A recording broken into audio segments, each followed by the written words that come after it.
ano, putulin mo agad. Walang problema kung ang magiging kasama mo lang sa bahay mo is yung close family mo. Never ask for any person na para humingi ka ng awa. Yun lang masasabi ko, kung hihingi ka man ng awa sa Panginoon Diyos. Nag-positive ba ang ang lip notes mo, Vicky?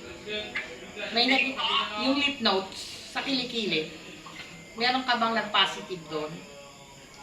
Hello? Hindi pa naman po ako na-operahan. Chemo lang. Chemo ka. Siguro malaki na yung bukol, kaya inuna nila. Tama. Okay, pag lumit. Oh, very good. Ngayon lumit yan, ituloy mo yung procedure ng operation. Pero wag na wag kang papayag na sungkitin. Laceration ang gawin mo. Total, ang healing process ng laceration is 6 months lang. Tatanggal mo yung buong suso mo. Talagang tatapyasin. O total, nandito yung brother mo. Sinasabi ko sa kanya yung mga dapat tapusin. Kasi at the same time, nagko-counseling din ako, tsaka nag-a-advise ako sa mga may mga ganitong cases. Ako kasi ang naging surgeon ko sa Chinese Gen. Ang onco ko Chinese Gen din. Tapos, kung Catholic ka ba? Catholic. Alam mo ba yung Santa Clara ng Bulinaw? Santa Clara Monastery, Bulinaw? Hindi ko, pero parang familiar na po yung Santa Clara. Okay. Kung may time ka, magpasama ka doon, mag-alay ka na kahit isang tray lang na itlog. Tama. Tapos hanapin mo si Sister Eloisa,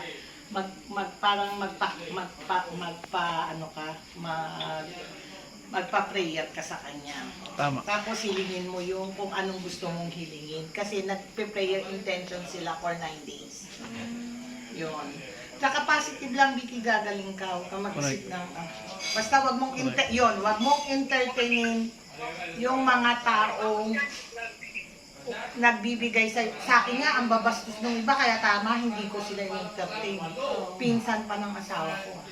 Ay, cancer, ilang buwan na lang yan. Eh, yung doktor ko nga hindi nagsabi ng gano'n. Siguro kaya ito nakatayo pa ako. Kaya never entertain ng gano'n, huwag ka mag-entertain nun. Makakasira yung sa mindset mo eh. Wala naman po ako nag-iisip ng mga negative. Kaya very important naman po yung Very good. Sa akin, advice ko lang kasi pinagdaanan ko yung Vicks. Kaya ako ang gusto ko. Kasi ako 2 years ako nag-isolate. Hindi ako lumabas ng bahay, hindi ako namalengke. Ang puntahan ko lang ospital, simbahan. Yung simbahan pa na hindi matatao, katulad ni Father Pio. Nasa Na-diagnose po ako after 1 month. Talagang lumabas po ako sa social media. Pinuso po yan. Ako, lumabas na ako sa social media nung gumaling na ako because I want to have advices. Pinakita ko yung mga picture ko na nakalbo ako para magbigay ng inspiration. Okay yan pananaw na yung outlook mo na yan. Tsaka number 1 yung prayer talaga. Yun ang nakakasurvive siya. Tsaka sumunod ka sa procedure ng doktor. Sumunod ka. Very good yun. Kasi yung tiwala mo, ibigay mo sa kanya ng buong puso. Gagaling ka, Vicks. Tama. Sabi nga nung onco ko, tsaka surgeon ko, friendly cancer daw yan. Hindi yan Tama. hindi daw enemy yan.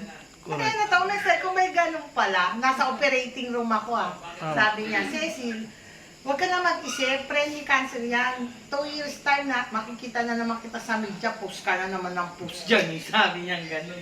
Kaya sabi ko nga, pag may nagtatanong kung paano ako nakasurvive, puro positive outlook lang in life ang gawin mo.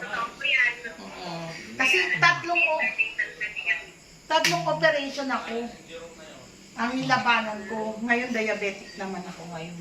Unang kong nilabanan yung lymphoma. Sumunod, gallstone. Sumunod, breast cancer. Ngayon, nung September 2018, diabetic. Sa bagay, no one escaped death. Pero sana matapos muna natin lahat yung mission natin. Bawat tao na may mission, tapusin muna. Matapos muna. Kasi wala naman talaga makaka-escape. Mayaman ka, marami kang pera, wala kang pera, kulumpi ka. Pag sinabi na ng Diyos, doon ka na. Pero kausapin mo siya na parang tatay mo. Na ako talaga, may nag-coach din sa akin. Puro galing sa Chinese din. Isang parang katulad nyo, parang ang samahan nila magpunta talaga sa mga cancer patient. Pinag-pray nila ako. Tapos sabi nung pinaka-leader, sis, gawin mong tatay si Jesus. Lahat ng gusto mong hilingin sa kanya, sabihin mo, kausapin mo siya na tatay ka. Tatay mo. Ganon daw ang dapat pakipag-usap. Kaya, tingin ko naman sa nakausap kita, 100% survive ka, Amen. Vicky. 100%. Basta, wag ka lang magpa-stress at saka, be happy lang. Wag kang manonood ng mga drama-drama. Wag muna. Tsaka, express your love to your family, siblings. Add mo ako sa Facebook, Maria Cecilia de Dios, yung Maria ko MA. Makikita mo yung mga post ko doon. Oo. Yung Maria ko MA. Oo. May pangalan pa lang, apelido. Sige, nice meeting you, Vicky. Ayun, I pray grabe. for your fast recovery. Ayan po si Madam Cecilia de Dios. Okay. What a great inspirational talk delivered over the phone Tingin ko, from Alaminos to Bulacan. Maganda yung ano niya, naririnig ko rin. Ayan po. Positive. Very good. Sobrang kausapin mo na. Kaya gago naman yung doktor na nagsasabi sa kanya. Aba be, Imposible. power lang be. Power lang, Ako nga, power wala lang. akong Okay? kapatid. Sa akin, anak. Tas Oo nga. magulang kumain. Andyan sila. Yan yung imagine. Nakita ko na sila kanina. Pero sabi ko, Power lang, be. ilaban ko eh. Diba? Ayun. Ang